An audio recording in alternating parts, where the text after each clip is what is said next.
Assalamu alaikum. This is Dr. Usman Alauddin, and in this video lecture, we will we will further review the important concepts of chapter number 3, titled Properties of Pure Substance. Students, as I have told you many times that the chapter number 3 of book Angel is very important chapter, and I have told many times that if you get command in the on the concepts of chapter number 3, that is you are good at uh, you get expertise in using the property tables properly, then it means that you have learned almost 70 to 80% of the course thermodynamics. It means that if you are good at chapter number 3, then the rest of the chapters of thermodynamics will become very easy for you, because in the rest of the chapters uh, it will be an application of chapter number 3. Properties table will be used frequently, and you should know that how can you apply the concepts learned in chapter number 3 to the other chapters. So that is why I thought it's better to uh, make another video on chapter number 3, in which we will just revise or review the important concepts by going through the theoretical questions given at the end of the chapter. So this is the learning outcome of today's chapter. That is, we will be going through some important concepts of chapter number 3. So question number 3 dash 1 C. This question, these questions are given at the end of chapter number 3. Is iced water a pure substance? And explain why. So students, if you remember, if you recall that in chapter number 3, we learned that a pure substance is a substance which has a fixed chemical composition throughout, and it is called a pure substance. For example, nitrogen. In this case, the tank is filled with nitrogen gas, and if we move around in the tank, the composition will remain same. We will find N2 everywhere, then it is called pure substance. So what about ice water? In ice water you will have liquid water, and then you will have ice. So this will be called as a pure substance. The answer will be yes. And why? The reason is that if I ask that what is the chemical composition or chemical formula for water vapors, you will answer H2O. Then I will ask that what is the chemical composition or chemical formula for ice, then you will also reply that this is H2O. So H2O will remain same. So whether it is water vapor, water gas, or water in ice form, so its chemical formula is H2O. So a mixture of ice and water will be considered as a pure substance. So now let's move to the next question. What is the difference between saturated liquid and compressed liquid? And next question is, what is the difference between saturated vapor and superheated vapor? Students, if you recall, in the phase change process, the if we apply if we let's suppose if we give a little amount of heat, then if we give the little amount of heat and if water does not boil, then it is called compressed liquid. And if we give a little amount of heat and some quantity of water converts into vapor, then it is called saturated liquid. So saturated liquid is about to vaporize, while compressed liquid is not about to vaporize. So as you can see here from the state 1, if you give a little amount of heat, let's suppose the temperature is 20 degrees Celsius, so it will go the temperature will rise from 20 to 25 degrees Celsius, let's suppose, but it will not boil, it will not be converted into vapor phase. So this is called compressed liquid because it is not about to vaporize. But state 2, the state 2 is here. State 2 is at the verge of start of phase change process and if you give a little amount of heat, some liquid will be converted into vapor. So this is called saturated liquid.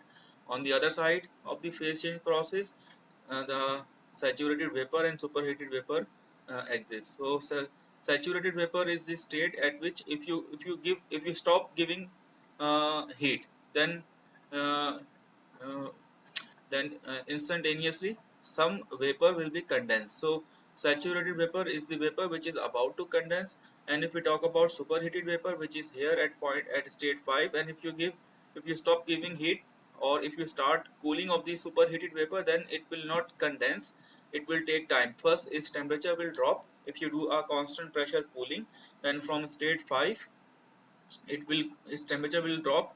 Its temperature keep on dropping until you reach state 4, which is at the verge, and after this, if you further cool it, the condensation will start. So saturated uh, state 4, state 4 is the saturated vapor, where the liquid is about to condense. Okay, so let's move to the next question.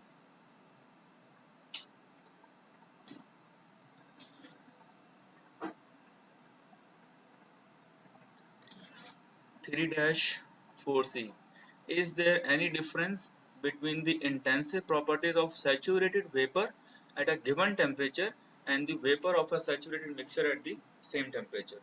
So, students, recall that, and a similar question is given in 3-5 for saturated liquid. So, for saturated liquid, we use table A4 or A5. Table A4 is used when temperature is given, and table A5 is used when pressure is given. And for saturated liquid and saturated vapor, we use the properties F and G. For saturated liquid, we use the properties with subscript F. So this is specific volume VF, enthalpy HF, internal energy UF, and so on. Similarly, for saturated vapor state, we use the properties with subscript G, that is specific volume Vg, internal energy Ug, and enthalpy Hg, and so on. So this is the thing for the saturated liquid and saturated vapor. So if we talk about the saturated liquid vapor mixture, for example, I have written a formula here. The saturated liquid vapor mixture is, if you want to calculate the enthalpy of a saturated liquid vapor mixture, then the formula will be H is equal to HF plus X HFG, and HFG is the difference between Hg minus HF. And here we use the term the quality, and quality tells us that vapor phase how much vapors are present in the mixture. So if we know this quantity, then we can calculate the enthalpy of the saturated liquid vapor. But HF and HFG, they are taken from table A4 or table A5. For example, if temperatures are given, we will use table A4. We will read at a certain value of temperature HF and Hg values, and for example, pressure is given, we will read against the pressure HF and HFG value. So these values will remain same. So either they are alone, or they are in the saturated liquid vapor mixture, their properties will remain same.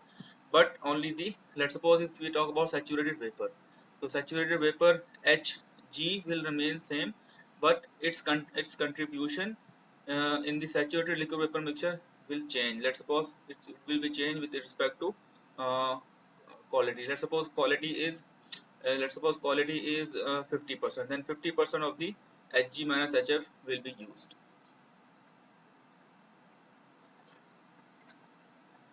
Now next question is it true that water boils at higher temperatures at higher pressures? This is true. We know that during a phase change process, this thing we have learned many times in the course, that during a phase change process, pressure and temperature are dependent properties. So if we increase pressure, then saturation temperature, that is the phase change temperature, will also change. And if we decrease the pressure, the saturation temperature or the phase change temperature will also change. So this thing you can also see here. Let's suppose if we talk about the constant pressure phase change process on a TV diagram, if the pressure is 0.01 megapascal, 0.1 megapascal, 1 megapascal, 8 megapascal, 15 megapascal. So you can see here, if we increase the pressure, this constant horizontal line from here to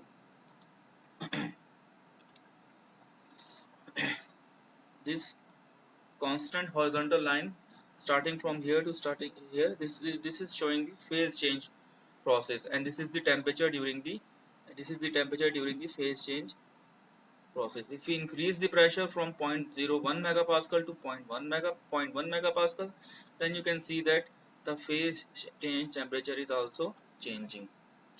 And if we keep on increasing the pressure, the phase change temperature will continuously increase. So you will have on, because on temperature is on y-axis, so its values are increasing. So 3-7c is related to this thing. If the pressure of a substance is increased during a boiling process, will the temperature also increase or will it remain constant? So the answer is the temperature will also increase, because during the phase change process, pressure saturation temperature is directly proportional to pressure. So if you increase the pressure, the saturation temperature will also increase. This thing I have also learned in a numerical. I have given you a suggested numerical where we have a rigid tank. So in the rigid tank, the heating was taking place. So in the rigid tank, when you heat the gas, so it will be heated up, and its volume, it will expand. So because of the expansion, since the volume is constant in the rigid tank, so the pressure will start increasing. So you will end up at a different phase change process at the end of the process in that numerical.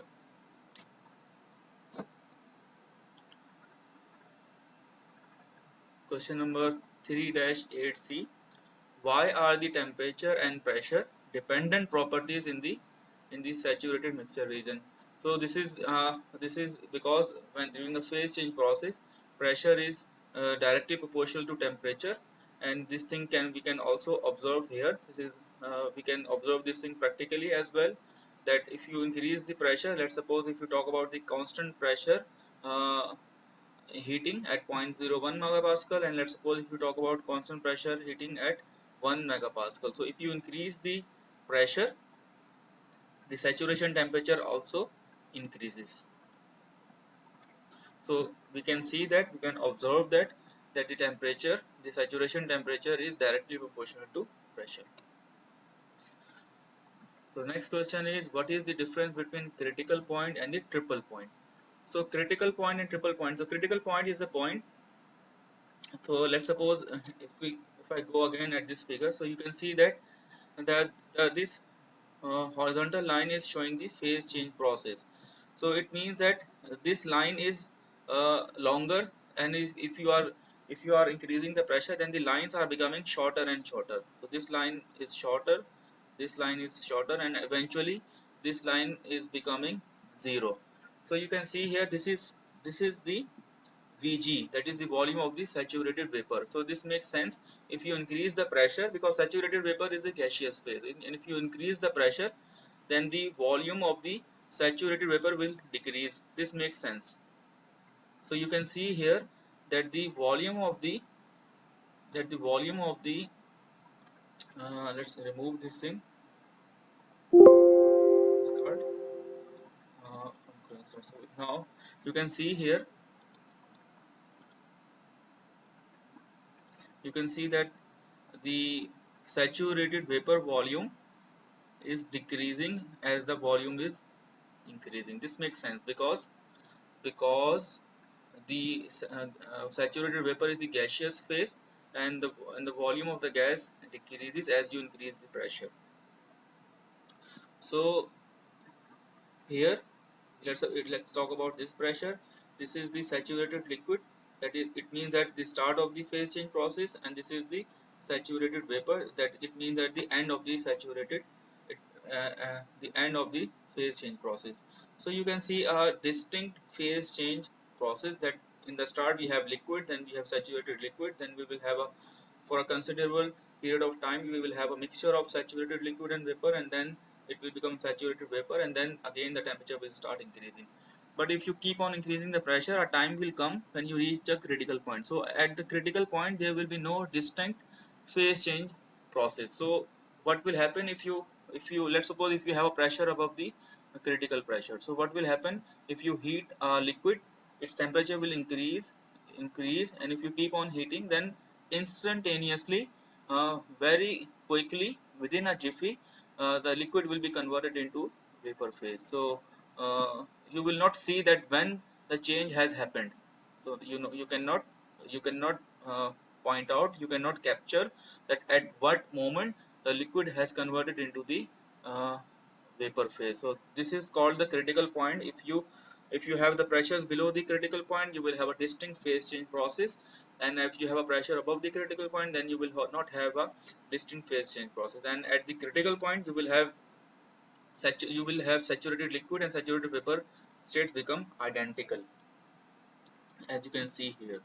And let's suppose if I talk about this point, this is saturated liquid and this is saturated vapor, and they are not identical, they are different, but at critical point they both will become same.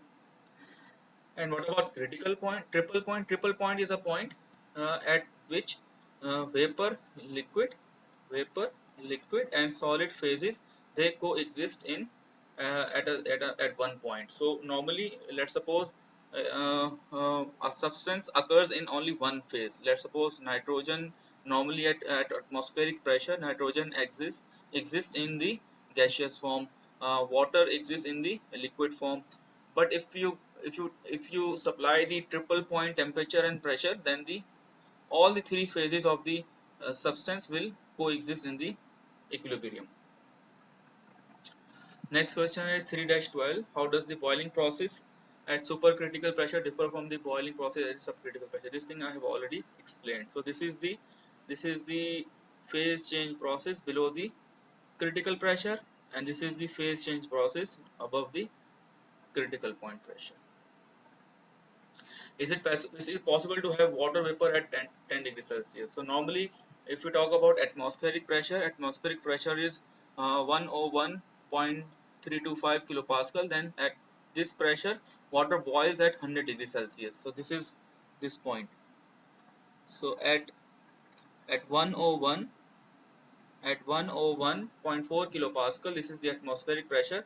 Water starts boiling at 100 degrees Celsius. So now if we talk about, can we have the boiling at 10 degrees Celsius? Yes, this is possible. So if you decrease the pressure, if you decrease the pressure, let's suppose if you decrease the pressure 12.35, then the boiling will occur at 50 degrees Celsius. Boiling will occur 40 degrees Celsius at pressure of 7.39. So if you decrease the pressure, then the water starts boiling at low temperatures. So at in order to boil the water at 10 degrees Celsius, you need to bring the pressure at 1.23 kilopascal. So let's suppose if you have a tank, and if let's suppose you start decreasing the pressure of the tank, then at what will you observe? At 1.23 kilopascal, when the pressure reaches to 1.23 kilopascal, water will start boiling at 10 degrees Celsius. So 10 degrees is a very low temperature, but the water will start boiling. A house husband is cooking beef stew for his family in a pan that is uncovered, uh, be covered with a light lid and covered with a heavy lid. For which case will the cooking time be the shortest? So that cooking time will be shortest in the case of uh, the pan covered with the heavy lid, because if you covered the pan with heavy lid, then the pressure inside the pan will be higher. So if the pressure is higher, then the boiling point of the water will increase. So water will not boil at low temperature, water will boil at higher pressure. So the thing is that you always do the cooking in water. So if you do the cooking at low pressure, then what will happen? Water will start boiling at low temperatures, and all the heat will be used by water to bring the phase change process. That is, the water will start converting from liquid to vapor, and all the heat will be used in that process, and heat will not be provided to the food for cooking. So the food will remain uncooked, and the food will take a longer time for the cooking. So but if you covered the pan with a heavy lid, then what will happen? The pressure will increase, the boiling point of the water will increase, and water will not boil at the pressures at water will boil at higher temperature. So in this way you will stop the boiling of water. When the water will not boil, all the heat will be used by the food, and the food will be cooked quickly. 3-13. In what kind of pot will a given volume of water will boil at higher temperatures? A tall and narrow, or a short and wide one. So in a tall and narrow one, because if you have a tall and narrow pot, then what will happen? You know, you learned in chapter number 1 that pressure decreases, uh, pressure increases as you go in the depth. So if you have a tall pan, tall pot, then what will happen? Because of the additional weight of the water layers, water at the base of the pot, pressure will be higher, and once the pressure is higher, then the phase change temperature at the base of the pot will be higher. So water will not boil at uh, so water will boil at higher temperatures at the, because the pressure is higher at the base of the pot. So if you remember that, let's suppose we have a pot like this and it is filled with water. So you learned that the pressure increases as you go in the depth. This thing you learned in chapter number, this thing you learned. So at the base of the pot, the pressure will be higher, and when the pressure is higher, the boiling will occur at higher temperatures. It is well known that warm air in a cooler environment rises. Now, because if, let's suppose if we have a room, then hot air, because hot air has low density, so it will go up, and the cold air is denser, so it will be settled at the base of the room. Now consider a warm mixture of air and gasoline on top of an open gasoline. Do you think that gas mixture will rise in a cooler environment? No, the gasoline mixture will not boil. So gasoline is C8H18. The chemical formula for gasoline is C8H18, and it has a molar mass of 114, whereas air has a molar mass of about 28. So it means that gasoline is denser than air. So gasoline will not rise. It will actually it will settle at the surface of the gasoline. So it will not rise up because its weight is higher. In 1775, Dr. William made and made ice in Scotland by evacuating the air in a water tank. Explain how this device works and discuss how the process can be made more efficient. So this thing you can see here that if you decrease the pressure, if you if you decrease the pressure, then water starts boiling at low temperatures. So what you do, let's suppose you take a container, and in the container you start evacuating it. That is, you start decreasing the pressure. When you decrease the pressure, water will start boiling at low temperatures, and you know that for boiling, that is to convert liquid into vapor, you need the latent heat of vaporization. So you need this heat. If you provide this heat, then the liquid will be converted into vapor. So now in the container there is no source of heat. Then from where this heat will come? So what happens, that the molecules absorb heat from themselves. That is, they absorb heat from themselves. Then what happens, uh, that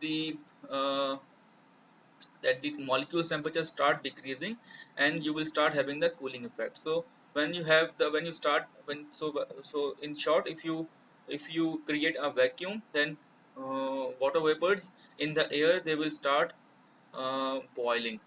So when they boil, they absorb the latent heat of vaporization from themselves. So it means in this way their temperature will decrease. So in this way you will have the cooling. So vacuum. Uh, uh, so if you do the vacuum, then you will always get the cooling effect. So this thing is also used in Pakistan as well for several ice plants. So they make the ice by creating a vacuum. Now, secondly, you will also observe the vehicles which supply the ice cream or some other stuff, or some medicines. They also use the vacuum cooling method. They have the compressor. They evacuate the container, and you observe the cooling effect.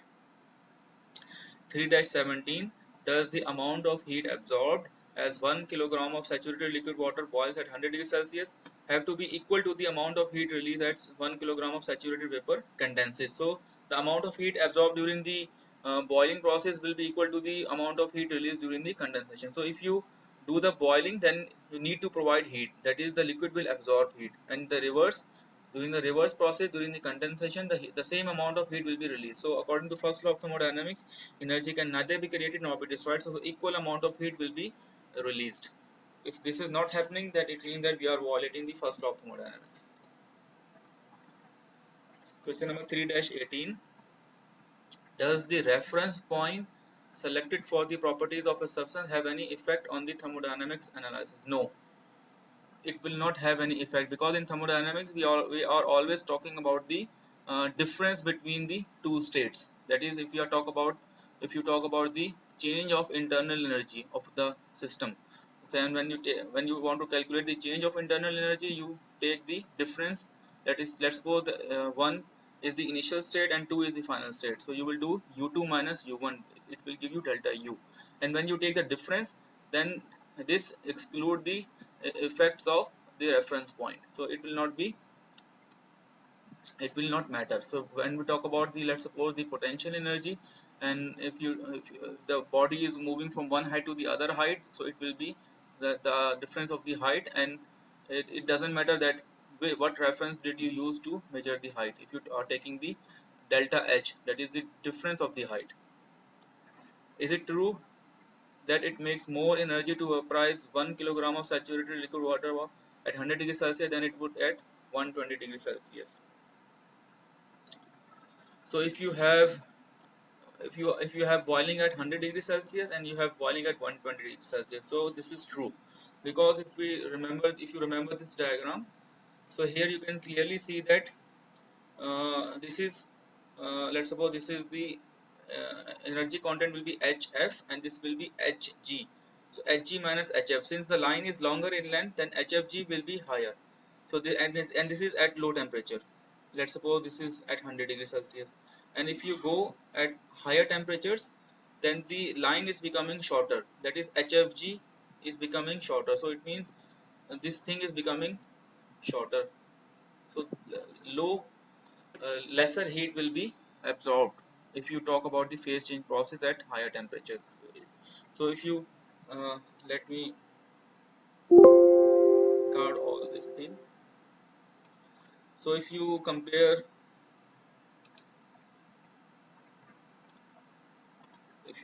this one, so this much amount of heat will be used during the phase change process. But if you talk about this phase change process, this is very short. So this is H. Let's suppose this is, here the enthalpy will be HF, here the enthalpy will be Hg, and if we talk about this line, then this is H, this is HF, and at this point the energy content will be Hg. So to go from HF to Hg, you need a considerable amount of heat, but at this point you have a lesser amount of heat. So it's true.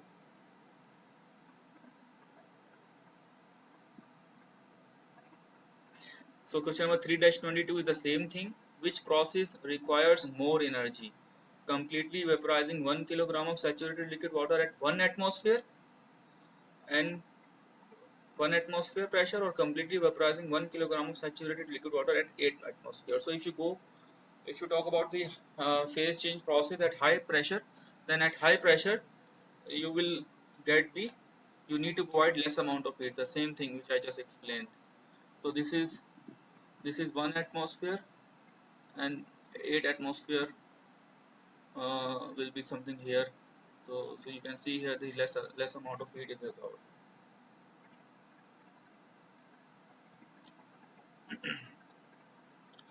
So what is the physical significance of HFG? Can it be obtained from a knowledge of HF energy? Yes, because HFG is equal to HF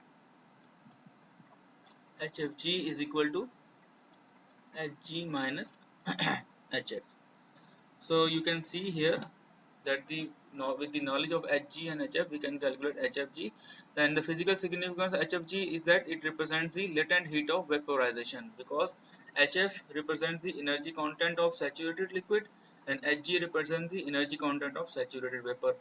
And obviously the energy content of saturated vapor will be higher than the energy content of saturated liquid, and the difference between these two energy contents is the latent heat of vaporization, because HF is the phase change process starting and Hg is the phase change process ending, and in between the amount of heat which is absorbed during the phase change process will be shown. Let's suppose HF is 10 kilojoule per kilogram and Hg is, let's suppose, 110.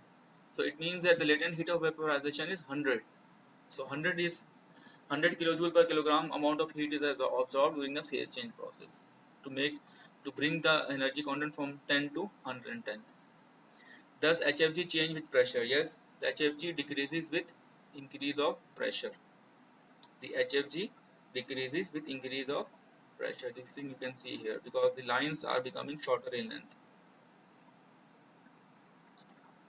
Can quality be expressed as the ratio of the volume occupied by the vapor phase to the total volume? No.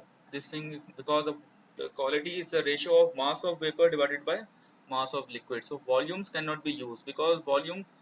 The problem with volume is that volume is not an independent quantity. Volume depends on pressure. So if the pressure changes, then the volume will also change.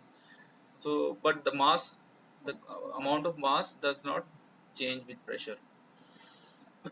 So the correct thing is to take mass of vapor divided by mass of liquid. In the absence of compressed liquid tables, how is the specific volume of a compressed liquid at a given pressure and temperature determined? So this thing we have learned many times, that that the table A7 is for compressed liquid table, and it starts from very high pressure, from very high values of pressure. So if you have a very low pressure, then you cannot use the compressed table A7. Then we can use the approximation that compressed liquid can be approximated as saturated liquid at a given temperature. That is, we can use table A4, and we have also solved a numerical. We saw that the magnitudes of the error are very low. So the assumption makes sense. Propane 3-69. Propane and methane are commonly used for heating in winter, and the leakages of these fuels, even for short periods, poses a fire danger for homes. Which gas leakage do you think poses a greater risk for fire? Explain. So the leakage of propane, the leakage of propane will cause a greater risk for fire. The problem is that propane is heavier than methane. So methane formula is CH4, CH4, and propane is C3 H8.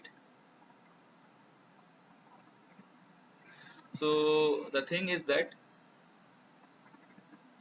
propane is heavier than methane, so it will settle at the base of the room.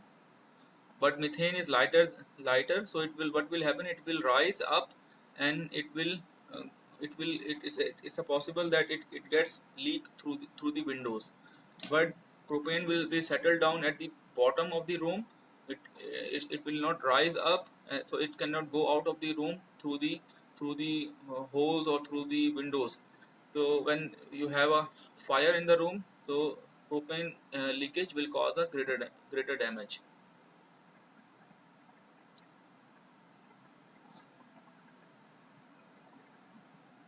Under what conditions is the ideal gas assumptions suitable for real gases?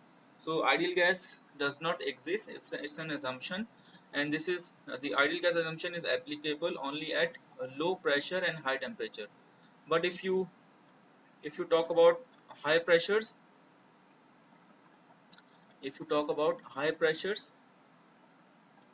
and low temperatures, then at high pressure and low temperature, the ideal gas assumption is not valid. So for ideal gas assumption to be valid, the pressure should be low and temperature should be high. What is the difference between R and Ru? How are these two related?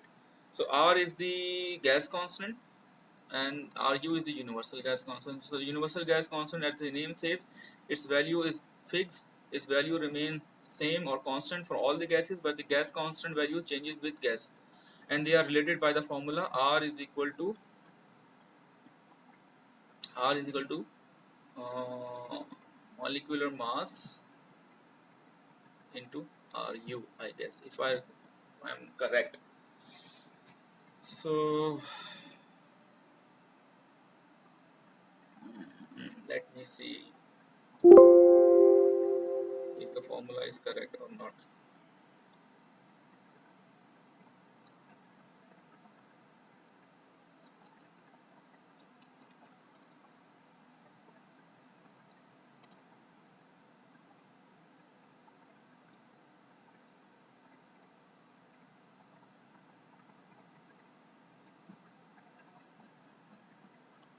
So the formula is R is equal to Ru upon M. R is equal to Ru upon M. R is equal to Ru upon M. What is the difference between mass and molar mass? So mass is the amount of matter, while the molar mass is the mass of 1 mole in gram. So molar mass is mass of 1 mole in gram, or mass of 1 kilomole in 1 kilogram. So mass of 1 mole in grams, or mass of 1 kilomole in kilogram. And they are related by, because if you recall the formula for the, if n is the number of moles, then n is mass upon molecular mass. So m is the molar mass. So m is equal to nm. So mass is related to molecular mass with the formula m is equal to nm. What is the physical significance of the compressibility factor? So as we have learned in the previous slide, that the ideal gas assumption is not applicable at high pressures and low temperatures. So you will have, if you use the ideal gas relation, then it will give you erroneous results. So what will you do? You can use the correction factor, which is called compressibility factor, and it measures the deviation of ideal gas behavior from the behavior of actual gases from the ideal gas behavior. So this thing you have also seen in the lectures, that we solved few numericals where we calculated the specific volume, let's suppose, at high pressures and low temperatures, with the help of ideal gas relation, and we also use the compressibility factor. And we learned that, we saw that when we use the compressibility factor, then the error is significantly reduced. How are the reduced pressure and reduced temperatures defined? So if you want to calculate the reduced pressure, then you need to have the critical pressure. So you divide the given pressure with the critical pressure, then you will get the reduced pressure. So it's a dimensionless number, so it will have no unit. Similarly, reduced temperature, if you have the, let's suppose the temperature is 300 Kelvin, then and you talk about the refrigerant 134A, so you can read the critical temperature value from the table, and you divide the temperature by the critical temperature, and then you will get the reduced temperature. So this reduced pressure and reduced temperatures are used for the calculation of compressibility factor Z. And this thing you saw in the problem based learning during the lectures. So what is this physical significance of the two constants that appear in the van der Waals equation? So there are two constants which appear. There are one constant A and B. So in the main thing is that the van der Waal considered two effects. One is the intermolecular forces, and second is the volume occupied by the gas molecules. So van der Waal said that we should consider the intermolecular forces, because in gases, let's suppose, the molecules are always in motion and they are colliding with each other. So when they collide with each other, they exert the intermolecular forces. So you will have additional force acting on the gas molecules. So we know that if we divide the force with area, then you get a pressure. So PV is equal to nRT is the ideal gas equation. Then there are terms should be added in the pressure. So P plus A upon V square. I think, if I remember, A upon, if I if I remember correctly. So if we talk about the van der Waals equation, so the van der Waals equation is P plus A upon V square. So this A plus V is actually showing you the effect of intermolecular forces. and then you have another factor v minus v minus d, so the volume is reduced. So this is the actually, if you want to know the volume of a tank, then you should subtract the volume occupied by the gas molecule. That is why we have our term d, which takes into account the volume occupied by the gas molecule, and this volume should be subtracted from the volume term in the ideal gas equation. So these are the two terms which are used in the van der Waals equation. Okay, that's it. So these are the these were the some these were some important concepts which we have revised in this lecture. Normally, some what happens in the test or in the midterm or in the final exams, we do ask such types of questions where the uh, which are of like logical reason type, and you have observed that the answer of these questions is not a lengthy question. That is, you do not need to write a one page or two page answer. So you will see that the answer of these questions will be like maximum 2 to 3 lines. So it will check your concepts, that how much do you know about the concepts of the topics of the chapter number 3. Okay, so let's end here. See you next time. Allah Hafiz.